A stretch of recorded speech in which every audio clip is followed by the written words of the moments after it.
Wala pa nga eh. Yan, oras na pasok. Ito po. Alas 8, kailangan alas 6, umalis ka na. Ganun din naman ang baba ko. Puntang Analon. Alas 5, nasa bahay na ako. No? Pagka, luto lang daw. Walang ibang gagawin. Kundi magluluto ka lang. Mayaman daw kasi. Eh, makaya mo ba yung mga ganung klaseng ano? Titignan natin. Hindi magpapaturo ka. Kung meron silang kaya hindi kaya ito. Kasi pagka yung luto lang, ibig sabihin kabisado nila kung ano, ibig sabihin alam nila kung ano gusto nilang ipaluto.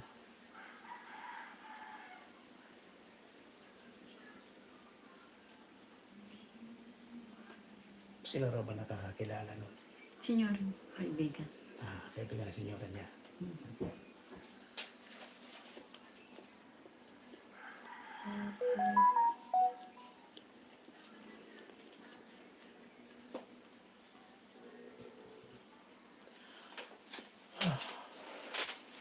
Si Tess pupunta ng Dubai. Nag-aalaga na lang ng ako. Sino? Si Tess. Si Tess?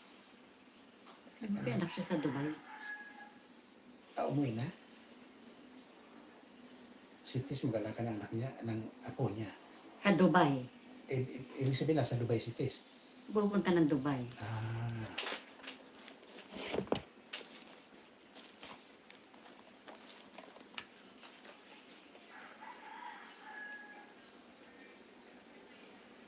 Paano yung babae, wala namang anak si Christine, binadalaga naman niya anak. Ba't tumumba naman yung ano ko kaano pa ang?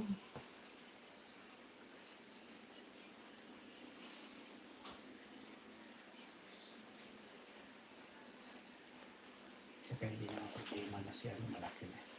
Tatrabaho na yun ng manicure. Yung dalaga? Oo, matagal na. Dalawang taon na nga yata doon, o 3. Pero bakit hindi pa pwede magtrabaho yun Wala pang 18 eh. Meron 18 na yun. Meron na ba?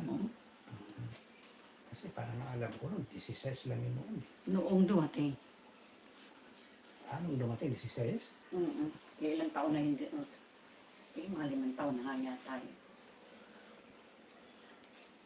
3 taon na. 3 na nga yata. Sa manicure niya.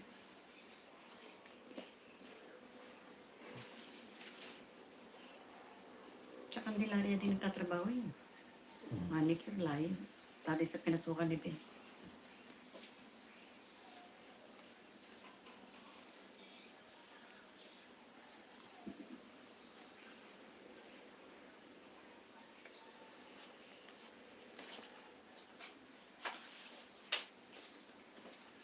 Dadalhin ko pa yung susi dun sa senyora ko sa Bernes.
Talagang kaibin ano ko yung ko.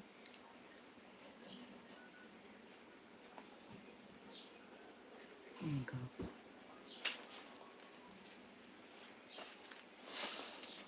Ito. Ano ko to rin. Hindi ko tapos kagabi naiwanan ko.